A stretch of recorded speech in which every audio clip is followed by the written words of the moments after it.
সুপ্রিয় দর্শক, আশাদ ফয়েজ ইউটিউব চ্যানেলে আপনাদেরকে স্বাগতম। ভারত পাকিস্তানে যে যুদ্ধ অবস্থা চলছে এবং যে সংঘাত চলছে, এটা নিয়েই আজকে কথা বলার জন্য আমাদের সঙ্গে রয়েছেন বিশ্লেষক, গবেষক এবং লেখক আলতাফ পারভেজ। ভাইয়া, আপনি আমাদের এই চ্যানেলে এই নিয়ে দ্বিতীয়বারের মতো সাক্ষাৎকারে এসেছেন এবং আমাদেরকে আপনি আপনার এই ব্যস্ত সময়ের মধ্যেও সময় দিচ্ছেন, এই জন্য আপনার প্রতি অসংখ্য কৃতজ্ঞতা। আপনার চ্যানেলের জন্য শুভকামনা এবং আপনাকে এই সাক্ষাৎকার পর্বে স্বাগতম। আপনি কেমন আছেন? জি, ভালো আছি। সরাসরি প্রশ্নে গেলাম। আমি সকালে আপনার একটা লেখা পড়তেছিলাম প্রথম আলোতে। আপনি সেখানে আপনার যে কলামে লেখা যে হচ্ছে এই হামলায় মোদি ট্রাম্প কিছুটা খুশি হয়েছে, কেন এটা মনে করছেন? কারণ ট্রাম্প হলো আমেরিকায় দক্ষিণপন্থী শক্তির প্রতিরূপ, এবং ট্রাম্পের যে ইউরোপীয় ফার রাইট বন্ধুরা রয়েছে তারাও ওই একই আদর্শ লালন করে। এটা হলো বিশ্বজুড়ে যে দক্ষিণপন্থী শক্তির, দক্ষিণপন্থী চিন্তার, দক্ষিণপন্থী আদর্শের উত্থান করছে, ট্রাম্প হলো তার বড় এক প্রতীক। সেটা একটা বিশ্বের জন্য এটা একটা বিপদ সংকেত, কারণ ট্রাম্প ক্ষমতায় আসার পর গাজায় কি ঘটেছে আমরা দেখেছি। চীনকে নিয়ে ট্রাম্প যেটা করেছেন, এটা একটা সারা পৃথিবীতে একটা শুল্ক যুদ্ধ ঠেলে দিয়েছেন পৃথিবীর সমস্ত দেশকে। এবং এই শক্তি চাইবে চীনকে ঘিরে এই অঞ্চলে, দক্ষিণ এশিয়ায়, দক্ষিণ পূর্ব এশিয়ায় একটা সংঘাত তৈরি হোক, একটা অস্থিরতা তৈরি হোক। যেখানে সংঘাত সেখানেই যুক্তরাষ্ট্র হাজির হতে সুবিধা হয়। আমরা দেখেছি মধ্যপ্রাচ্যের দেশগুলো প্যালেস্টাইন সমস্যার সমাধান করতে পারেনি বা জিয়ে রেখেছিল, বা তারা প্যালেস্টাইনদের পাশে দাঁড়ায়নি। ইসরায়েলকে ট্রাম্প, যুক্তরাষ্ট্র কীভাবে মদত দিয়েছে দীর্ঘদিন, এবং সেখানে অনেকগুলো রাষ্ট্রকে প্রায় ধ্বংস করে দিয়েছে। ইরাক, সিরিয়া, ইয়েমেন, লিবিয়া, এগুলো ধ্বংসের সঙ্গে সেখানকার অস্থিরতা যোগ আছে। অর্থাৎ মধ্যপ্রাচ্য অস্থির ছিল বলেই এই সব দেশকে ধ্বংস করে দেওয়া সহজ হয়েছে। দক্ষিণ পূর্ব এশিয়া যদি শান্তিপূর্ণ অবস্থায় নিজেদের সমস্যা নিজেরা সমাধান করতে পারত, তাহলে এখানে যুক্তরাষ্ট্রের আসার কোনো সুযোগ থাকে না। আমি বলবো এই ধরনের অস্থিরতা ট্রাম্পের জন্য বা যুক্তরাষ্ট্রের প্রশাসনের জন্য, তাদের চীন নীতির জন্য একটা শুভ সংবাদ, শুভ বার্তা। আপনি নিশ্চয়ই জেনেছেন যে ইতিমধ্যেই পাকিস্তানে হামলা চালিয়েছে ভারত, এবং পাকিস্তানের দিক থেকেও বলা হচ্ছে যে তারা এটার সমুচিত জবাব দেবে, এবং তাদের যে রাষ্ট্রীয়ভাবে যে অনুমোদন, সেনাবাহিনীকে ভারতে হামলা চালানোর জন্য অনুমোদন দিয়ে দিয়েছে। একটু নিকট বা হচ্ছে গত 20-25 বছরের ইতিহাসে যদি ভারত পাকিস্তানের এই যে দ্বন্দ্ব সংঘাতগুলো যদি একটু দেখি, বেশিরভাগ ক্ষেত্রেই পাকিস্তান মার খেয়েছে, অনেক ক্ষেত্রে হজম করেছে, কোনো সময় পাল্টা প্রতিবাদ কিংবা পাল্টা আঘাত করেছে, কিন্তু সেটা ভারত যেভাবে করেছে সেভাবে সেই অর্থে হয়নি। এবার কি হতে পারে? পাকিস্তান যদি এবার পাল্টা হামলা চালায়, এর পরিণতি কি আশঙ্কা করছেন? এবং নাকি কোনো হামলাই চালাবে না, নাকি অতীতের মতো হজম করে যাবে, কি মনে হচ্ছে? আসলে পাকিস্তান এবং ভারতের সাথে এই যে খারাপ সম্পর্ক, এই সামরিক উত্তেজনা, এর বড় কারণ হলো কাশ্মীর। দ্বিতীয়, এবার দেখা যায় আরও পুরনো একটা কারণ ছিল সন্ত্রাস। উভয় দেশেই পাকিস্তান মনে করে তার দেশে যেসব সন্ত্রাসী ঘটনা ঘটে তাতে ভারতের ইন্ধন আছে।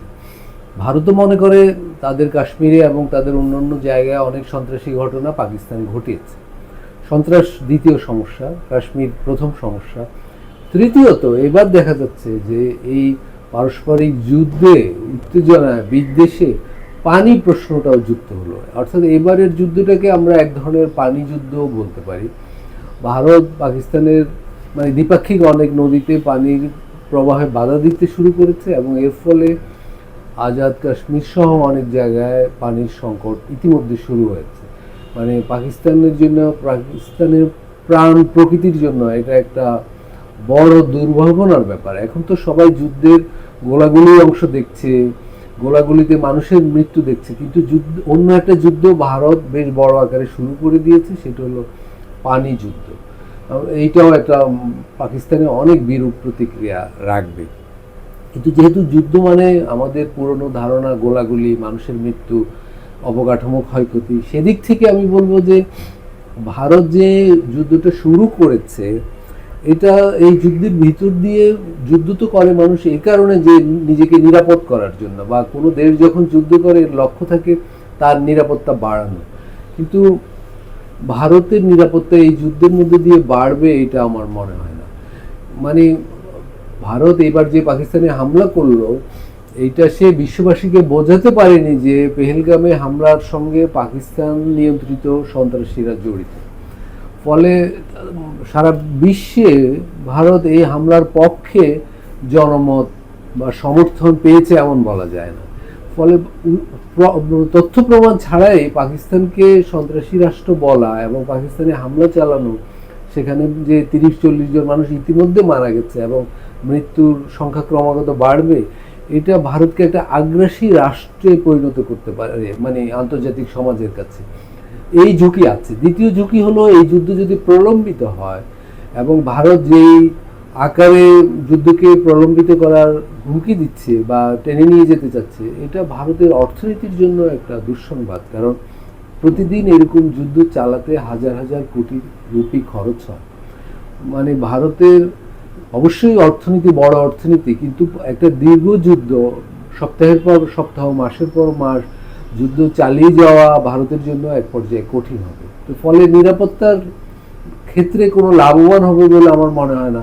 পাকিস্তানেরকে আরো বড় দুশ্মন, আরো বড় প্রতিপক্ষ বানিয়ে ভারত কি নিরাপত্তা আশা করতে পারে।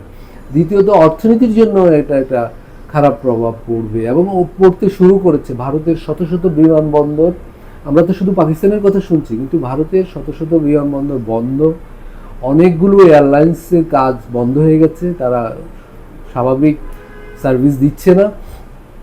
ভারতের ব্যবসা বাণিজ্যে অনেক ক্ষতি হচ্ছে। অনেক জেলায় কার্যক্রম, সীমান্তবর্তী জেলাগুলোতে স্বাভাবিক জনজীবন বন্ধ, অর্থনৈতিক কার্যক্রম বন্ধ হয়ে আছে।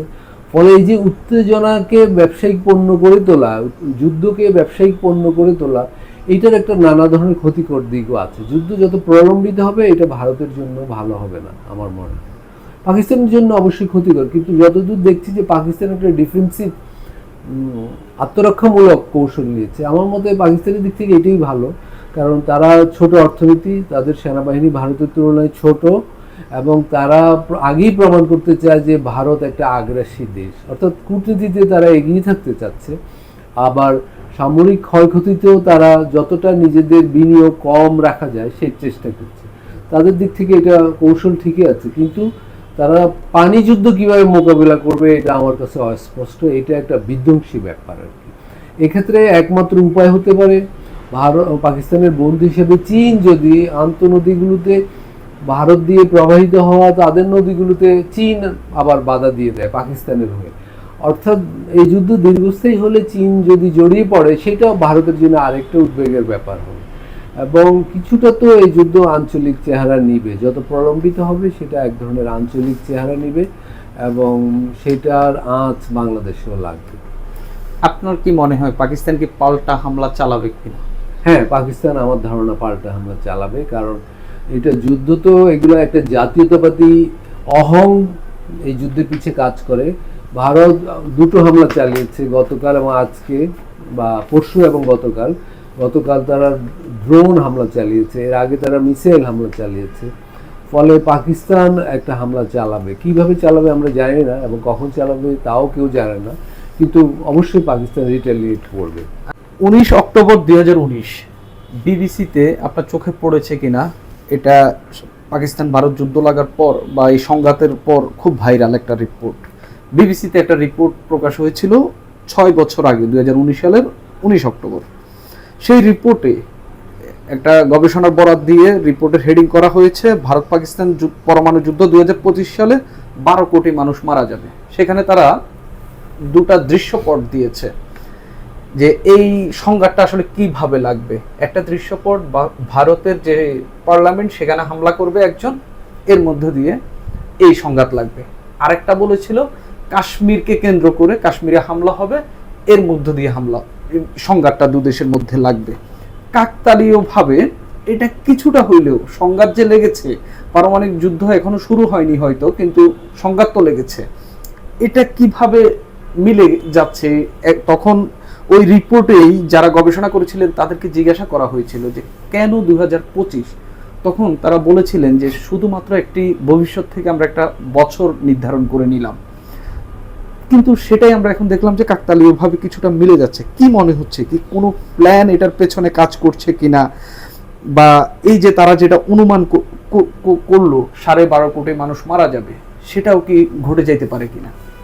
পারমাণবিক যুদ্ধ যদি ভারত পাকিস্তানের মধ্যে লাগে সেটা তো অত্যন্ত বিপজ্জনক হবে, কারণ এটা 1-2 কোটি 12 কোটি নয়, আমি বলবো যে ভারতের এখন লোক আছে 140 কোটি, পাকিস্তানে আছে 27 কোটি, বাংলাদেশে আছে 17 কোটি, মালয়েশিয়া শ্রীলঙ্কা আছে, পুরো দক্ষিণ পূর্ব এশিয়া প্রায় 200 কোটি মানুষ আছে। ভারতের হাতে 150টি পারমাণবিক বোমা আছে, পাকিস্তানের হাতে 150টি পারমাণবিক বোমা আছে। তো 300 পারমাণবিক বোমা, তো বোমার জন্য 200 কোটি মানুষ তো যথেষ্ট না। আমি বলবো 200 কোটি মানুষকে ওই দুই দেশ ঝুঁকিতে রেখেছে। ভারতে যদি, ভারত যে খুবই ঘনবসতিপূর্ণ দেশ, পাকিস্তানও তাই, বাংলাদেশও তাই, এই ধরনের জনপদে একটা পারমাণবিক বোমার বিস্ফোরণের ক্ষয়ক্ষতি আমরা কল্পনাও করতে পারবো না। ফলে যারা 12 কোটি বলেছে, আমি জানি না কীভাবে বলেছে, আমি বলবো এটা 200 কোটি মানুষের জন্য চরম ঝুঁকির ব্যাপার। এবং পৃথিবীর কোথাও পারমাণবিক অস্ত্রধারী দুটো দেশের এলাকায় এত উত্তেজনা দেখা যায় না। ফলে দক্ষিণ পূর্ব এশিয়াকে ভারত ও পাকিস্তানের শাসকরা চরম ঝুঁকিপূর্ণ একটা অঞ্চলে পরিণত করেছে, এবং এই ধরনের শাসকদের হাতে এই অঞ্চলের মানুষ নিরাপদ নয়। কারণ ভারত এবার তাদের দেশে কাশ্মীরে একটা সন্ত্রাসী ঘটনায় যেভাবে যুদ্ধে নেমে পড়েছে, এটা বিস্ময়কর। কারণ পৃথিবী জুড়ে বিভিন্ন দেশেই সন্ত্রাসী হামলা হয়, হামলার পরে তারা অনুসন্ধান করে, হামলাকারীকে শনাক্ত করে। এখানে কোনো হামলাকারীকে শনাক্ত করে আজ পর্যন্ত গত 16 দিন হলো কোনো ধরনের তথ্য প্রমাণ ভারত আন্তর্জাতিক সমাজের কাছে তুলে ধরতে পারেনি বা ধরেনি। তারা কোনো বিচার বিভাগীয় তদন্তও করেনি, তদন্ত করতেও অস্বীকার করেছে, অথচ তারা অন্য দেশে একটা হামলা চালিয়েছে। এই ধরনের শাসক এবং পাকিস্তানের শাসকরাও এই হামলায় আমি বলবো যে অনুরূপ এই আচরণ করবে। ফলে এই দুই দেশের শাসকদের হাতে দক্ষিণ এশিয়ার মানুষ নিরাপদ নয়। এটা কত সালে ঘটবে, 2025-এই ঘটবে কিনা বা আগামীতে কবে ঘটবে আমি জানি না, এটা আমার পক্ষে বলা কঠিন। আমি কাকতালীয় ঘটনায় বিশ্বাস করি না, বিজ্ঞানসম্মত ঘটনায় বিশ্বাস করি। ফলে আমি বলতে চাই যে দক্ষিণ এশিয়ার মানুষ, ভারতের মানুষ এবং পাকিস্তানের মানুষ তাদের রাজনীতিবিদ, তাদের সামরিক নেতৃত্বের হাতে নিরাপদ নয়। পাশাপাশি বাংলাদেশও দুর্ভাগ্যের শিকার হবে, বাংলাদেশের মানুষও নিরাপদ নয়। বাংলাদেশেও এই যুদ্ধের আঁচ ইতিমধ্যে লেগে গেছে, বাণিজ্যিক খরচ বেড়ে যাবে, বিমান চলাচলে বিঘ্ন ঘটবে, অনেক জায়গায় ঘুরে আসতে হবে, কারণ বাংলাদেশের 3 দিকে ভারত আছে, ভারতের আকাশসীমা ব্যবহার করার একটা প্রয়োজনীয়তা আছে বাংলাদেশে। তো পাকিস্তান যদি ভারতে বড় ধরনের হামলা চালায়, আকাশ যুদ্ধ শুরু হয়, বাংলাদেশেও এটার আঁচ লাগবে। পারমাণবিক বিস্ফোরণের আগেই যুদ্ধের আঁচ ব্যাপকভাবে লেগে যাবে। তার মানে বলতে চাচ্ছেন এই যুদ্ধ যদি লেগেই যায় তাহলে জ্বলে পুড়ে ছারখার হয়ে যাবে এই অঞ্চলটা, এরকম? যুদ্ধ তো ইতিমধ্যে লেগে গেছে, এবং পারমাণবিক যুদ্ধ হলে ক্ষয়ক্ষতি বাড়বে, ভয়াবহ হবে, অকল্পনীয় হবে। জাপানের মানুষ কি জানতো হিরোশিমা নাগাসাকিতে বোমা বিস্ফোরণ আগে যে কতটা ভয়াবহ হবে ওই ঘটনা? এবং পারমাণবিক বোমা প্রযুক্তি তো দ্বিতীয় বিশ্বযুদ্ধের পর আরও অনেক এগিয়েছে। ভারতের হাতে, পাকিস্তানের হাতে বোমাগুলোর ধ্বংস ক্ষমতা সম্পর্কে তারা তো কিছু বলেনি। এগুলোর ভয়াবহ ধরনের অবশ্যই সমর রসদ, যেগুলো উদ্বিগ্ন হওয়ার ব্যাপার, ধ্বংস স্তূপে পরিণত হয়ে যাবে পুরো দক্ষিণ এশিয়া। সুপ্রিয় দর্শক, এই ভারত পাকিস্তান যুদ্ধ আলতাফ পারভেজ ভাইয়ের গুরুত্বপূর্ণ আলাপ শুনলেন। আজকে এই পর্যন্তই। আবারও অন্য এক সময় কোনো টপিক নিয়ে, ওনার সাক্ষাৎকার নিয়ে আমরা আপনাদের সামনে হাজির হব। আজ এই পর্যন্তই।